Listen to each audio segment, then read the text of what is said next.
We've all been there before. You queue into a ranked game of League, lock in your favorite champion, Kassadin mid. You're playing into Echo, an easy matchup for you. This is your game to 1v9. You're level 1, walking to your own lane, waiting for minions to come, and all of a sudden you hear, enemy double kill.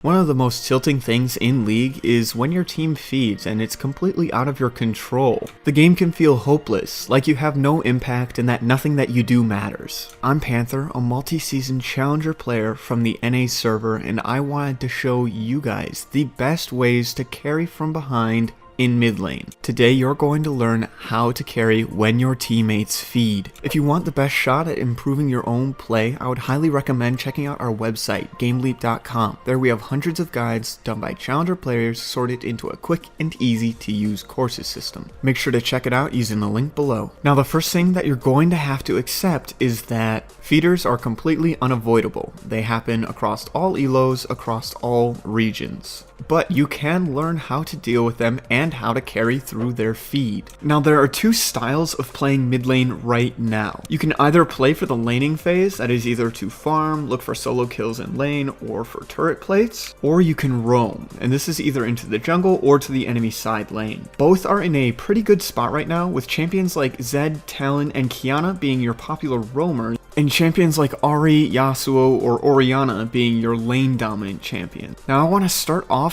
with lane dominant champions. These are champions that you're not going to be roaming nearly as much on. With champions like this, gold income is the highest priority for you. Oftentimes in the first 20 minutes of the game, you're just going to be looking to shove waves, get tower plating, and take raptors from both junglers if possible. On these types of champions, you need gold in order to be able to carry. For this reason, you want to be looking for as much guaranteed gold as possible. Roaming on these champions is going to be significantly harder, and while you still should do it a few times a game, you shouldn't be looking to roam every 3 waves. Typically on champions like Orianna and Ahri, you're going to be the main source of wave clear for your team, meaning you can hold out the game longer the more gold you have. This means that even if your lanes are feeding on these champions, it's best just to farm and ask your lanes to play safe. When you do look for roams on these champions, make sure you're looking to roam with your jungler to make a big play. Try to 4-man bot lane and take the tower off of it. You need your roams on these champions to be as impactful as possible, since you're not going to be roaming the entire game long. If you are playing a roam heavy champion like Talon, then your first concern is pushing out the wave. Gold is a necessity to carry no matter what, and since you're not going to be in lane to be pushing those tower platings, you need to make up for it in another way. This is where the roaming comes in. You want to roam as much as possible, repeatedly to one lane over and over, and take that player out of the game. If you're able to help just one player go even on your team, then you'll have a shot at carrying the game later on. Keep in mind, when you're playing a roamer, you're going to lack the wave clear, meaning that if they start sieging, then the game is probably going to start going downhill quickly. You need to do everything in your power to delay that point as long as possible. The only thing that you have to do is get your team a lead large enough so that they can defend against a siege under their tower. As long as they do that, you can continue looking for picks and assassinations across the map. Once laning phase ends, these opportunities become more sparse and you're going to have to wait for Baron or Dragon to spawn. Alternatively, you can look to assassinate the enemy jungler in their own jungle. Anytime you see a person go off to the side lane on their own for farm, look to make a pick. Plays like these will give your team some breathing room and maybe allow them to turn it around. Now there is a third class of champions in the mid lane that I do want to cover, and these are the hyper carries. These are champions whose early games are weak, and typically they lack wave clear, so they're not able to push and get plates. However, they're also not able to roam, so they spend the first 15 to 20 minutes just farming and getting EXP. These are the hardest champions to carry on if your team is feeding. However, with hyper carries, the win condition is simple. All you have to do is get your champion to their late game. For champions like Cassiopeia and Kassadin, this is level 16 with 3 items. This is the break-even point, and you should be able to carry a team fight once you hit this point. If you are playing a champion like this, then your only focus should be to get there. You should not look to roam, you should not look to do anything else. Survive and do whatever whatever it is that's going to give you the most gold and EXP possible. Remember, with the mid lane, as long as you're able to get the gold and EXP that you need, then the rest is up to you. Mid lane is the only lane where mechanical ability is the vast majority of the role. This means that even if you are getting the gold and EXP to supplement your play, if you're not good enough, then you're not going to be able to carry.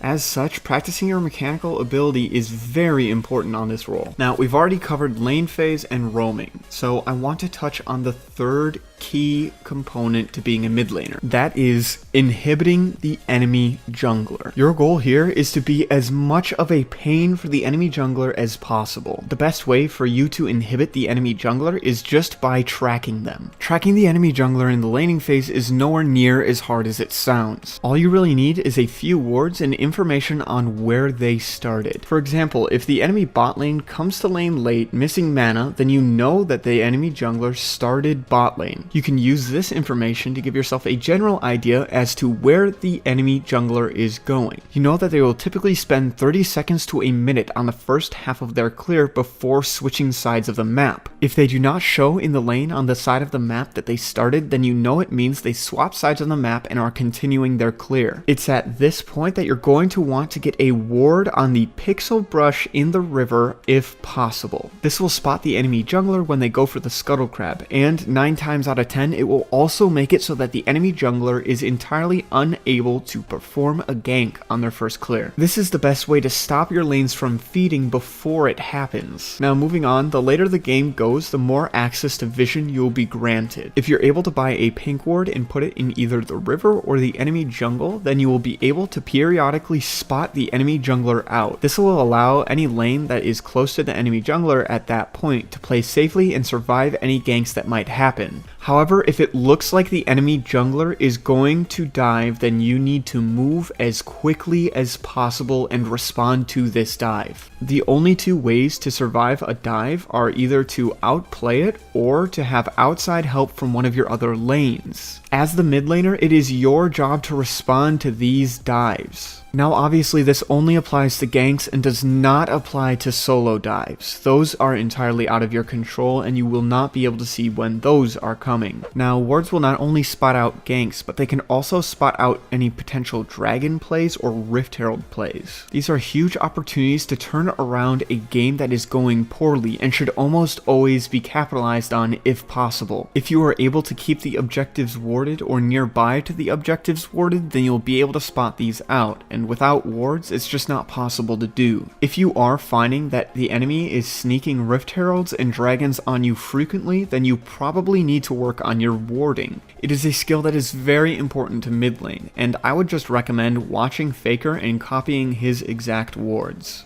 If he places a certain ward every single game, try to figure out what that ward is giving him information on and replicate it for yourself. Another player that you can look at if you are interested in improving your warding is Apto. Both players play very heavily around vision, and it's one of the key components that makes them so good. Now, similar to inhibiting the enemy jungler, you also want to be inhibiting the enemy mid lane if possible. This means that if the enemy mid laner is Talon, then you want to stop him from roaming, and if it's Orianna, you want to stop them from farming. The way that you do this is through proper wave control in the mid lane. Use freezes to create pressure on the enemy laner and allow beneficial trades for yourself. If you are able to force the enemy to base, then make sure to take that opportunity to get tower plates of your own. If you're able to tie in wave management, mechanical play, and playing around vision together, then you can become an amazing mid laner in no time at all. I'm not going to go too in depth on wave management in this video, as we've already done a fantastic guide on wave management on the channel. So if it is a topic that you are interested in mastering, then be sure to check that video out. The link will be in the description. Now obviously nobody is able to win every game. However, putting these tips into practice